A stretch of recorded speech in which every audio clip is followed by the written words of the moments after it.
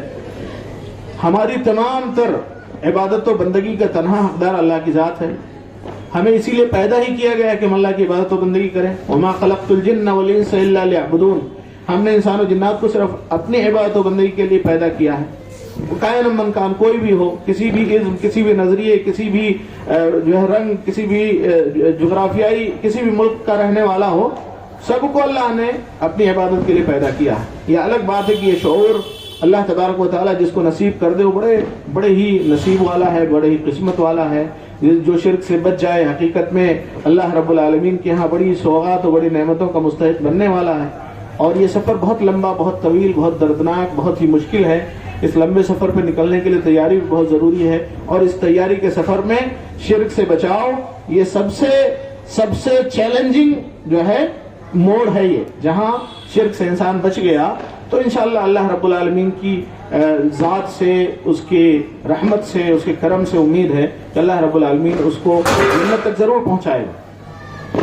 تو آگے اللہ تبارک تعالیٰ فرماتا ہے وَمَا أُمِرُوا إِلَّا لِيَعْبُدُوا إِلَٰهًا وَاحِدًا، ان کو اسی بات کا حکم دیا گیا تھا کہ وہ اکیلے ایک الہ کی عبادت کریں، ایک اللہ کی، ایک معبود کی عبادت کریں، کسی اور کو اس کے ساتھ ایسوسیٹ نہ بنائیں، کسی اور کو اس کے ساتھ شریک نہ کریں۔ لا الہ الا ہو، اس کے علاوہ حقیقت میں کوئی عبادت و بندگی کے لائق نہیں۔ سبحانہ عما یشرکون، وہ جن چیزوں کو اللہ رب العالمین کے ساتھ شریک ٹھہراتے ہیں وہ ان تمام چیزوں سے پاکیزہ، منزہ، بری ہے۔ اللہ تبارک و تعالی نے یہ سورہ توبہ کی آیت نمبر 30 اور 31 کے اندر بیان فرمایا۔ یہود کے بنیادی کردار یہ مشرک قوم، یہ ہے اللہ کے ساتھ شریک ٹھہرانے والی قوم۔ دوسرا ان کا سب سے بڑا جو کیریکٹر ہے، اور ایک حدیث میں آیا اللہ کے رسول صلی اللہ علیہ وسلم نے فرمایا لعن اللہ الیہود والنصارى اتخذوا قبور انبیاء مساجد۔ ایک حدیث تو یہ ہے یہود و نصارہ کے اوپر اللہ کی لعنت برسے، انہوں نے اپنے نبیوں کی قبروں کو سجدہ گاہ بنا لیا۔ سجدہ کس کا حق ہے؟ اللہ کا یا اللہ کے علاوہ کسی اور کا؟ اللہ کا اکیلا ہے۔ تو انہوں نے اپنے نبیوں کی قبروں کو سجدے کی جگہ بنا لی، اور ایک شرک وہاں پر بھی ہوا۔ آج بہت سارے لوگ مسلمان اپنے جو ہے ولیوں کی، اپنے بزرگوں کی، اور پتہ نہیں کن کن کی، جو نون لوگ ہیں ان کی بھی اور ان نون لوگ جو ہیں ان کی بھی، کتنی ایسی قبریں ہیں جن کے حسب و نسب کا بھی پتہ نہیں، آگے پیچھے کا بھی پتہ نہیں۔ کوئی جانور کی قبر ہے، کسی بلی کی قبر ہے، کسی کتے کی قبر ہے، مگرمچھ کی قبر ہے، اور پھر یہ کاروبار چل رہا ہے۔ یہ انہی کی طرح تو ہوا۔ اللہ کے رسول صلی اللہ علیہ وسلم نے لعنت بھیجی، لعن اللہ الیہود والنصارى اتخذوا قبور انبیاء مساجد۔ اللہ رب العالمین کی لعنت ہو یہود و نصارہ پر، انہوں نے اپنے نبیوں کی قبروں کو سجدہ گاہ بنا لیا۔ یہ شرک کا ایک بڑا مظہر جو دکھتا ہے، ہر جگہ دکھتا ہے۔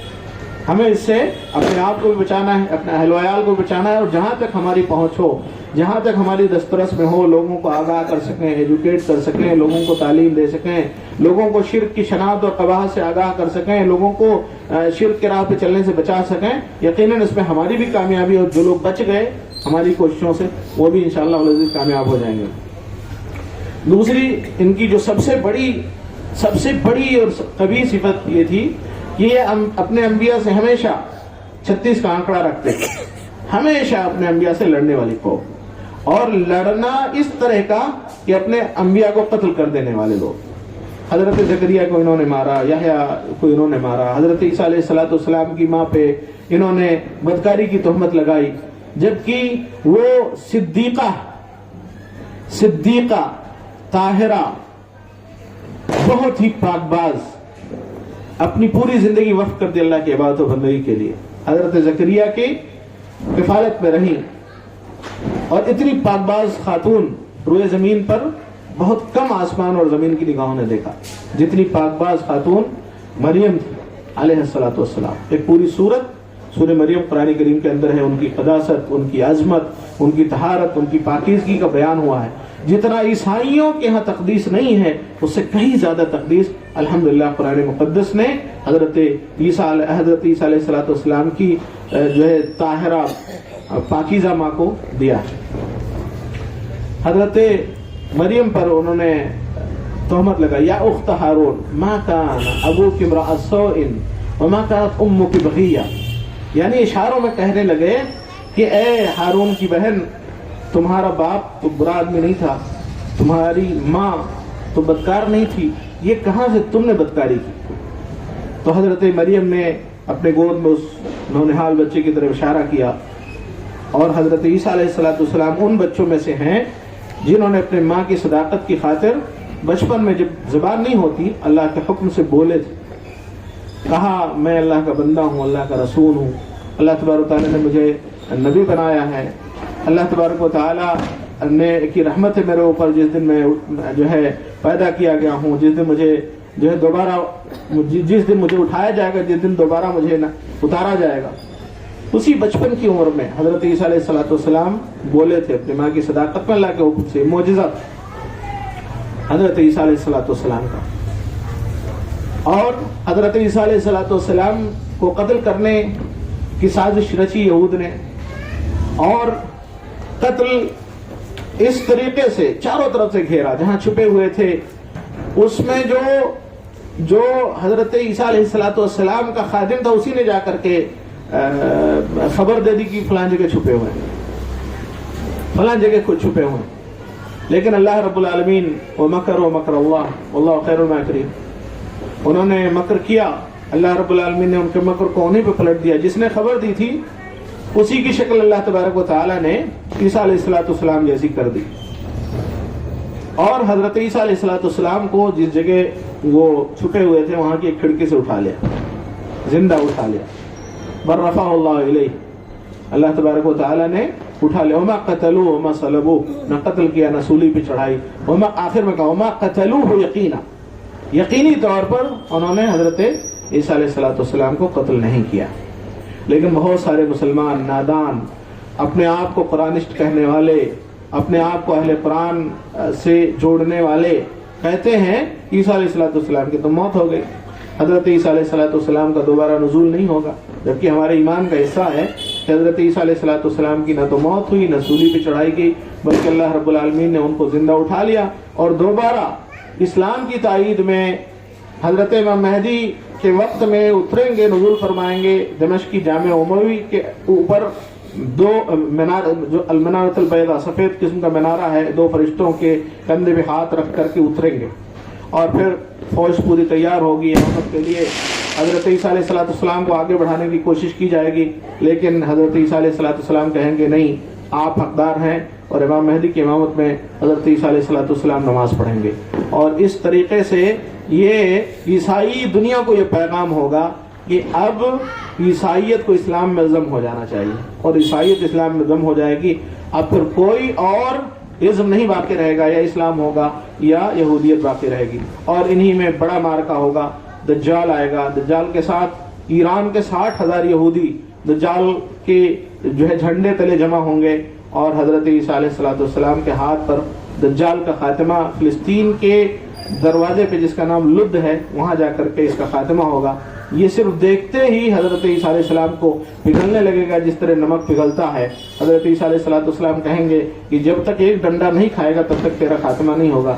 حضرت عیسیٰ علیہ السلام ایک ضرب لگائیں گے اور دجال کا خاتمہ ہو جائے گا، اور اس طریقے سے پھر پوری زمین پر اللہ رب العالمین کے حکم سے ایک زبردست اسلامی حکومت کی بنیاد پڑے گی، اور پوری دنیا عدل و انصاف سے بھر جائے گی جس طرح سے پہلے ظلم و جور سے بھر گئی تھی۔ یہ پوری باتیں موجود ہیں جو ہے احادیث کے اندر اور قرآن کریم کی تفسیر کے اندر، اور مورخین نے جو تاریخی کتابیں لکھی ہیں جو بہت حد تک بڑی بحث و جستجو کے بعد، تحقیق کے بعد سچائی ہم تک پہنچانے کی کوشش کی ہے، وہ بھی ہمیں پڑھنا چاہیے۔ تو یہ جو ہے انبیاء کے قاتلین ہیں، اور جانتے ہیں کتنی شرارتی قوم ہے۔ آپ تصور کریے جب یہ مصر سے نکلے اور فلسطین کے قریب آئے تو حضرت موسیٰ علیہ السلام نے کیا کہا؟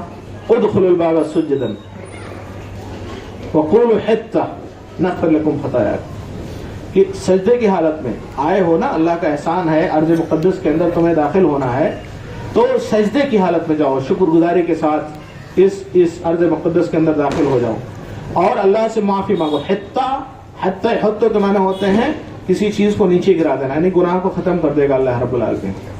تو انہوں نے کیا کیا؟ نبی کا حکم ہے، نبی موجود ہے ساتھ میں، کہا کہ نہیں آپ کی بات نہیں مانیں گے، سجدہ ریز نہ ہو کر کے اپنے جو ہے سرین کے بل وہاں پر گھسنا چاہا، لیکن گھسنا نصیب نہیں ہوا، ان کو گھسنا نصیب نہیں ہوا، اور 40 برس تک، 40 برس فَإِنَّهَا مُحَرَّمَةٌ عَلَيْهِمْ 40 سَنَةً يَتِيهُونَ فِي الْأَرْضِ، 40 برس اللہ کی طرف سے سزا ہوئی، 40 برس تک فلسطین کے اندر گھس نہیں سکے، آس پاس کی بستیوں میں ایسے ہی آوارہ گردی کرتے ہوئے گھومتے رہے۔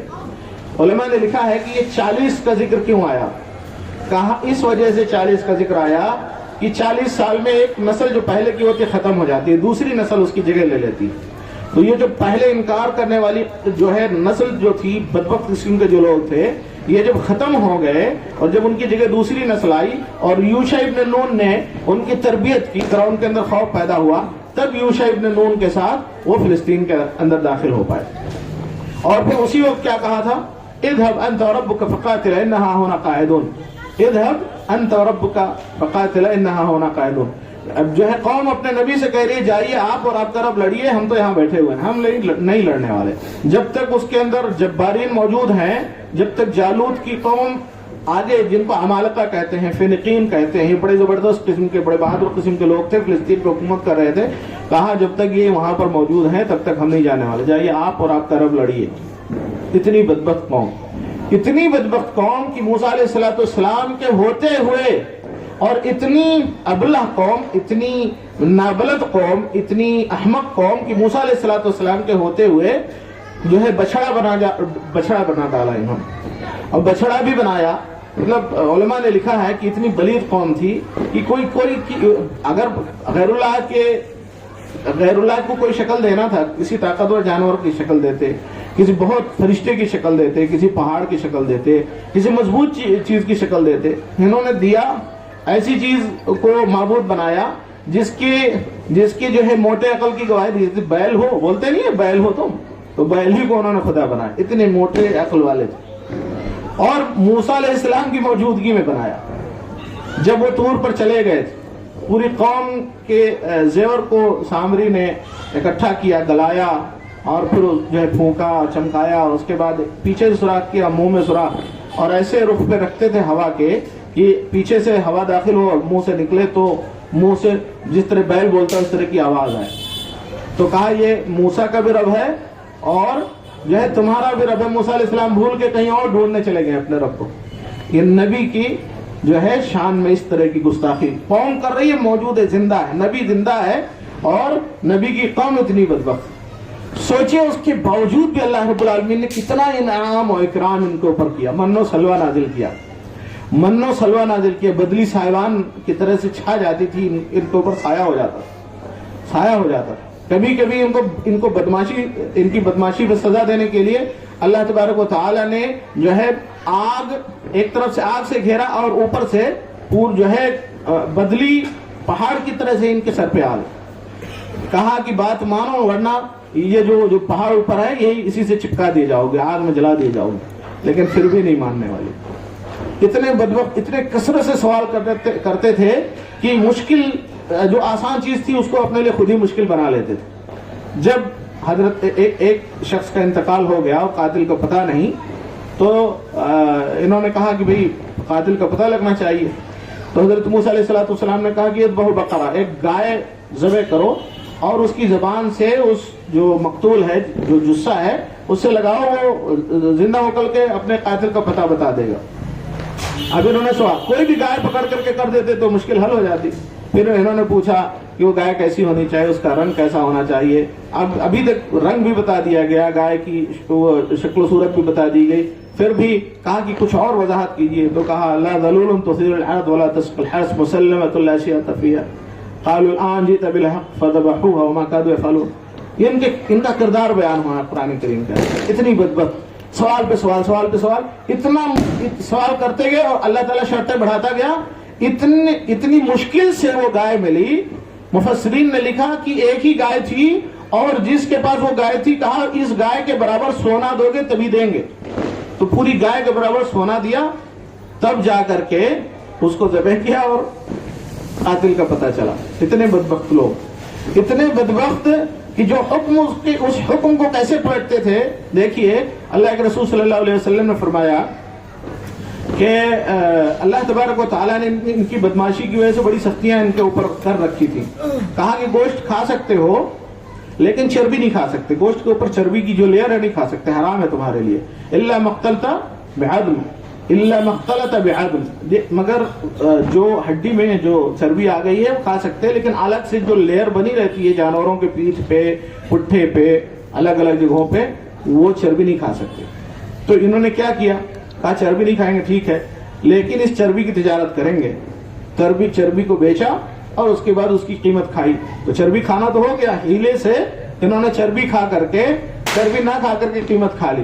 اسی طریقے سے اصحاب السبت, ان کے لیے آزمائش تھی. سنیچر کے دن جو ہے ساحلوں پر مچھلیاں نہیں آتی تھی, اور ان کے لیے جو عام دنوں میں ان کے لیے مچھلیاں نہیں آتی تھی ساحل کے اوپر. سنیچر کے دن ان کے لیے شکار منع تھا, اور اسی دن بہت زیادہ مچھلیاں کنارے دکھتی تھی. پھر اب کیا کریں, تو کرتے یہ تھے کہ ساحل پر جب مچھلیاں ہوتی تھی تو وہاں سے چھوٹے چھوٹے راستے بنا لیتے تھے اور گڈھے کھود لیتے تھے.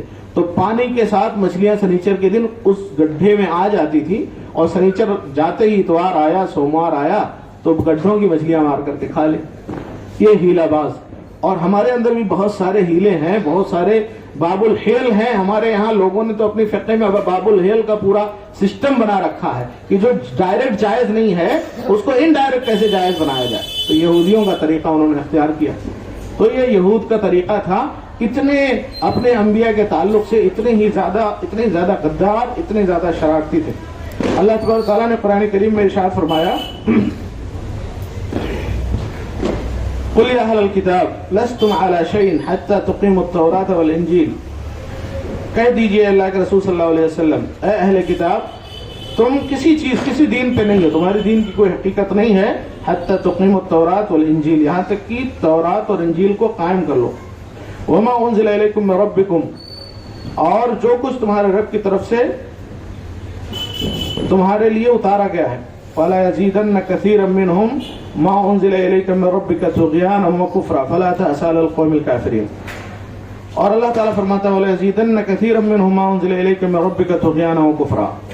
اور اتنے یہ حاسد, اتنے اپنے نبیوں کے ساتھ حسد کرنے والے, اچھے لوگوں کے ساتھ حسد کرنے والے, اللہ تعالیٰ فرماتا ہے کہ اے اللہ کے رسول آپ کی طرف جو دین, جو شریعت, جو پیغام, جو حقیقت, جو سچائی آسمان سے نازل کی گئی ہے, یہ ان کے طغیان, ان کی سرکشی میں اور اضافہ کرے گا. یہ آپ کے قریب نہیں آئیں گے بلکہ اور سرکش ہو جائیں گے. فلا تأس علی القوم الکافرین. تو آپ ان کفر کرنے والے قوم پر آپ رنجیدہ نہ. اللہ تبارک تعالیٰ فرماتا ہے وَضُرِبَتْ عَلَيْهِمُ الذِّلَّةُ وَالْمَسْكَنَةُ وَبَاءُوا بِغَضَبٍ مِّنَ اللَّهِ. ضُرِبَتْ عَلَيْهِمُ الذِّلَّةُ وَالْمَسْكَنَةُ. یہ دنیا میں چاہے جتنے دولت مند ہو جائیں, چاہے جتنے طاقتور ہو جائیں, لیکن ان کا مقدر ہے کہ یہ ذلیل ہی رہیں گے, رسوا رہیں گے. کبھی ان کو عزت نہیں ملے گی, کبھی ان کو وقار نہیں ملے گا, کبھی دنیا کے اندر اعتبار ان کو نہیں ملے گا. یہ اللہ کا فیصلہ ہے, اور اللہ تبارک تعالیٰ کا فیصلہ کوئی بدل نہیں سکتا, اور اللہ تبارک تعالیٰ کے فیصلے کا اثر بھی کوئی دنیا میں بدل نہیں سکتا. کہ اللہ کا فیصلہ ہے کہ یہ ذلت و مسکنت میں رہیں گے اور کوئی ان کو عزت دینا چاہے عزت نہیں مل سکتی. اللہ فرماتا ہے وہ ضربت, یعنی یہ ان کے اوپر کیا ہے, مسکنت, ذلت, تباہی ان کے اوپر تھوپ دی گئی. ضربت کا مطلب تھوپ دیا جانا, یعنی چپکا دی گئی, یہ اس سے الگ نہیں ہو سکتے.